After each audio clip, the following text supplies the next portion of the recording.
Hello ladies and gentlemen, this is my last video in Korea. I'm gonna make it quick. I'm just gonna sum up everything that happened and what is gonna be next. And then also in the end, I will be with Alois comparing all the servers I've played in EU, NA, Korea and Japan in my life so far. Hope there will be more coming in the future. Alright, so first of all, my experience in Korea. It was absolutely amazing. Everything was 10 out of 10, but then our accounts got banned. It sounds like it's just something simple, but it was very painful because we have put so much energy, everything we have basically in these accounts, our entire effort. We wanted to prove ourselves, show everyone how good we actually can be, because Alois and me both were very confident we can get rank 1 in the Korea server, and we got banned. And we kinda lost motivation and were pretty down already. And then it continued and we are like, it doesn't matter. We just need to prove ourselves harder. We just need to focus and push harder. So even though we were already out of the comfort zone, we pushed ourselves to go even beyond and go to the next out of the comfort zone basically. And yes, me and Alois, we were full grinding. I was streaming 80 to 90 hours a week. On the second account, I was literally getting Challenger in 8 days again. I was in the 7th day. I needed 6 games left for Challenger. I was Grandmaster on the second account. And then we got banned again. Even though we got banned on the first account, I was very confident that with the second account, I can still get to top 10 in time. I can still get rank 1, but it was just painful. Now, our first account, 11 days. After 11 days, we were Challenger rank 30. Second account, after 7 days, we were Grandmaster. Both banned. I felt terrible. Alois and me both were considering going back earlier. In total, we are here now. This is my last day, 40 days. And we were thinking about going home earlier. But then I really wanted to still show what I can do. And I focused on the Japan server. The problem was we only had 8 days left. And I was aiming for rank 1. What that means is I transferred one of my EU accounts to Japan, started an Emerald, and I basically had 7 days or 8 days to get from Emerald to rank 1. And that is kind of rough, I'm telling you guys. I was going crazy. Like, I played 18 hours a day.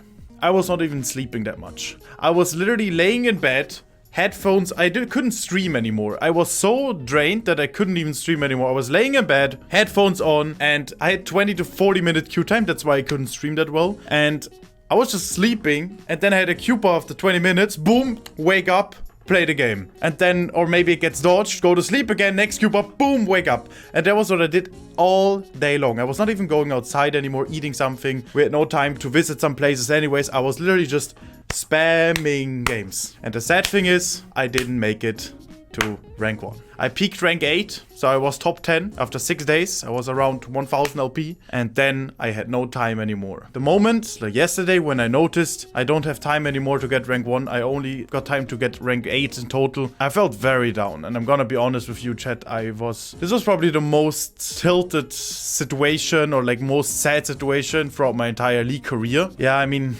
we can't change it. Now, what do you guys think about all of this experience? I would like to know. Type it in the comments. This was the experience so far in Korea. Anyways, I'm doing my best now on the last day. I'm just visiting a bit Korea and just exploring a bit, chilling a bit, and happy to get home. But one last thing I want to say to the entire Korea trip, it is not over. Me and Alois will 100% return, and we will get rank 1. I will do it. And now the next thing is what is about to happen next. What are my next goals? My next goals is gonna be, I'm gonna take 1 or 2 weeks break now. I kind of want to insta stream again. I kind of want to only have 1 week break, but I'm forcing myself now to have 1 or 2 weeks break, so I at least have some rest time with my girlfriend. I at least can visit my family, most likely. And yes, this is what I was planning to do, just to relax a bit. And after that, I will be doing coaching again. I'm probably even coach during my break time. I'm not even sure. You can DM me on Discord if you want to get coaching, solo coaching by me. I will be streaming again. There is a very, very high chance. Actually, it is almost certain. I will be going back to North America with 115 ping. I will go for rank 1 from Europe, basically getting rank 1 and 8. That is my goal, which I want to do. Now I finally time. Finally, I can go to the gym again. I can basically live my life again. All right, I'm very looking forward to seeing you on my NA journey, and I will give you the best possible content and I will be streaming probably every single game. I'm not sure yet. You can be ready for that. Everyone asked for it. I will be comparing each and every server now. How good is Japan? How good is Korea? What is your experience now in the end in solo queue? I'm gonna give it to you guys, break it down with Alois. Wish you the best and enjoy. Okay, so first of all, so everyone understands, so, I don't know. Why are you laughing now? I don't know, bro. Okay, so first thing we do is tell which rank we got on which server so we can compare it more easily so you understand where our comparison even comes from. So I got rank 1 EU, rank 34 in NA, rank 30 in Korea, and rank 8 in Japan. Yeah, I got rank 8 peak less split in Europe, and then went to Korea. I reached rank 13. I was 2 wins away from top 10, and then I went to Japan and I got rank. I'm ending right now at rank 11. So those were the ranks that I've achieved. Okay. So, I've only played 3 servers, but to me, the Korean server has been my favorite server to play on as a top laner for multiple reasons. My biggest reason, and the biggest difference that I find between the servers that I've played in, is in EU, for example, there is way different support picks than in Korea. So in EU, you have a lot of Sonas, Sennas, Ashe supports, which are very hard to play the map with, and they are only good for laning phase. Whereas in Korea, every time, the supports will always pick like a Nautilus, a Rel, a Rakan. Alistar basically engage melee support, which also opens up the jungle pool a lot more. So for example, you see a lot more Nidalee, you see a lot more Viego, these kind of champions. And what I also really like about this is that there's a lot more Herald fights around top side at around 8 minutes, which includes me as a top laner, which automatically makes the game a lot more fun for me to play. Another big reason why I really liked Korea is because they always give last pick. There was like no ego around this. If you're top laner, especially on the red side, doesn't matter if you're blue side too, you always get last pick. I've had one game where I did not get last pick, and that's because I had a Western mid laner instead of a Korean mid laner. So that is what I really liked. So in terms of top lane gameplay, I really liked Korean server the most. Another very big reason as to why I like Korean servers over the other servers is that there is no MMR inflation, anything like this. Once you hit Diamond, there's a cap in how much LP that you can gain. So for example, in Diamond, you can only get plus 30, nothing above. You also don't skip any divisions, and you also cannot transfer accounts to Korea, whereas in Japan or in EU, you can transfer accounts. There's no MMR cap. I'm literally gaining plus 37 whilst I'm 800 LP in Japan, whereas in Korea, it's all capped, and once I hit Masters, I only got like plus 25 to plus 27. I mean, I had one game where I got plus 28 against Auguri, but other than that, it was capped, which was very nice. So basically it gives everybody the same odds, the same chances, which I really like. Yeah, this is exactly what how it should be, that everyone has the same chance and nobody like abuses some technique with, let's say, account transferring. Because if that exists, then you kinda, as a competitor, are forced to do something like that too in order to compete with them, which is very annoying because you just want everyone to have the same odds, and then you can truly show how good you are and truly show your potential. What Alois said, what he liked in Korea, I really dislike. People are spamming meta like it's crazy. When Rel Rakan, given as an example, is meta, they will pick or ban it every single game. There will not be one game, like this is just how I feel, where it's not pick or ban. And it's just extremely annoying, since for me the entire meta was hard countering Master Yi. Nonetheless, I think Korea, even if I don't look at the meta abusing stuff, is the best server out of all I've played so far. Mechanically it is really insane, but I do believe that other servers would do the same if they had the low ping Korea has, because if you play on 2 MS, 4 MS, I've seen it on my movement, I'm generally shocked on how fast and good I can sidestep things, which I could never have done in Europe. So if you play for years on the same server with low ping, of course your mechanics will be different and better. What else I have to say is that, so what I'm struggling right now. So what I've noticed throughout all these servers I've played in is that the absolute... Sorry.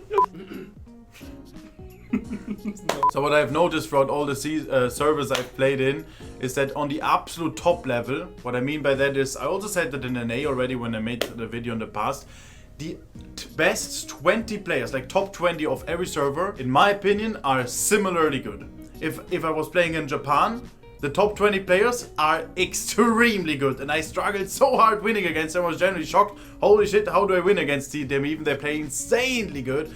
Same for Korea, same for EU, same for North America. I never saw a difference there. The only difference I see on each server, it comes the lower rank it gets. For example, Challenger, the best, like the average challenger player in Korea is better than the average challenger player in EU. And also better than the average challenger in NA and the average challenger in Japan. And the lower it goes, the more you feel the difference in the server. What I mean by that is, on Grandmaster the difference is even bigger. On Master Tier, what I feel like, the Master Tier Korean, like the average Master Tier Korean player is literally 10 times better than the average Master Tier NA player. This is like not even a comparison. No, Korea is just way better there. Yeah, I mean, to counter to that, I also believe that this is because there is just less inflation in Korea. So in order to reach the higher ranks, you actually have to be at least a half decent to a really good player. Now, one really big benefit that I also really like from playing the Korean server is every game is packed with professional players. There's a lot of academy, challenger, or just main lineup players that are spamming solo queue, and the environment in general felt very competitive and professional to me compared to EU solo queue. So this is perhaps also because we played around the early season, right? So people have more tendencies to try out more in the early season. But generally speaking, I really liked that environment in the Korean solo queue, and that was super focused, and a lot of games felt very tired. All 10 players tried to win instead of the worst player losing the game. Also, to compare Japan to the other two major regions, now of course there's a big discrepancy in player base, which also makes it so the general players are not as good as in, for example, Europe and Korea. But as Sinerias already highlighted, the top players in Japan are really good competitive players. There's also, of course, Super Server, Chinese Super Server challengers or Korean challengers that play on the Japanese server. So therefore, the server by standard has some really good players, right? So how I would summarize Japan servers, there's some extremely good players, and there's some average, and there's some really bad players, and also some bad players in like Master, Grandmaster that even have negative win rate that are not supposed to be there but also are still there. So the biggest thing I disliked about Japan is the average matchmaking, simply because the player base is so small. The games you play end up being so random. So yeah, that's the biggest downside of playing in Japan compared to a major region like EU or Korea. And the smaller the server is, the more win trading, the more boosting will occur, because of course, if there are lesser people playing, the chance you get matched with the same people over and over again, for example with your friends, are way higher. So you have way more control over the games, you can win trade better and everything, and I think that's truly disgusting, and people or Riot Games should try to do something about it, because that I've heard that occurs in every server, especially on the small servers, especially on Flex Queue where there are not that many people playing. And now let's compare mechanics, macro and mentality from every server we've played in. Mechanically, I think Korea is by far the best. After Korea comes EU, then comes North America, but North America is mechanically, in some situations, pretty close to EU, let's say. And after that, of course, there's Japan. Macro-wise, I would say EU is the best. I think EU macro-wise is better than Korea. After EU comes Korea, and after Korea comes NA, and then comes Japan. Mentality wise, I think North America and EU are on the top and on a very similar level. You guys can share your opinions here, but I mean, I've played in more than these two servers, so that's how I compare it. Of course, the mentality in some situations is terrible, but it's better than Japan or Korea. After these two servers, I will put Japan, because I do think Japan, it's not that competitive and they do not tilt that much. And after Japan, it comes Korea, and I think Korea mentally they're not that good in the mentality. They're like want to have F every single time. They do not care. They're like very emotional over situations, and yeah, that's what I really disliked about Korea in general in the solo queue environment. I had a relatively positive experience in Korea. I didn't really get grief much, didn't really get that many like inters or saw that many inters. What I do notice is that compared to EU in Korea, there's a lot of just simple 5v5s. A lot of neutral objectives will just get contested. In a lot of games, it seems like it's just 5v5 grouping mid and fighting and playing for mechanics. For me, Korea has better macro in the early game around the jungler and around the herald, and EU has better macro in mid to late game. They cross map more, they tend to avoid team fights when they're not on spikes. Whereas Korea has a lot more fist fighting permanently going on. So I think Korea has better macro in the early game, and I think EU has better macro mid to late from what I experienced as a top laner. Other than that, mechanics, I believe that Korea mechanics are better. However, I do think EU is actually very close. I didn't feel like there was an insane discrepancy besides some specific players, right, that are also renowned for their mechanics, such as like King, Pizang. These are really, they really stand out when you play against other players, right? But you, for example, in EU also have players like Zukil. So to me, it was actually very close laning against them both. So I didn't feel a very big difference in terms of mechanics compared to EU. And in terms of mentality, for me it's equal. In EU there's a lot of griefers, and in Korea there's probably plenty of griefers too. So. And now keep in mind, guys, on the comparison Alois and me did, we were only talking about high elo. Both of us have not played in lower tiers because we get high MMR pretty quickly if we are consistently performing in the lower elo bracket. So we did not really play that many low elo games, it was mainly high elo. And yeah, that is our comparison. Hope you enjoyed it. Me and Alois will both have our wonderful last day break basically, and then we will return. Hope the flights and everything goes well, and I will see you on Alois and my streams when we're back in EU. Let's get it, guys. See you guys. See ya, guys.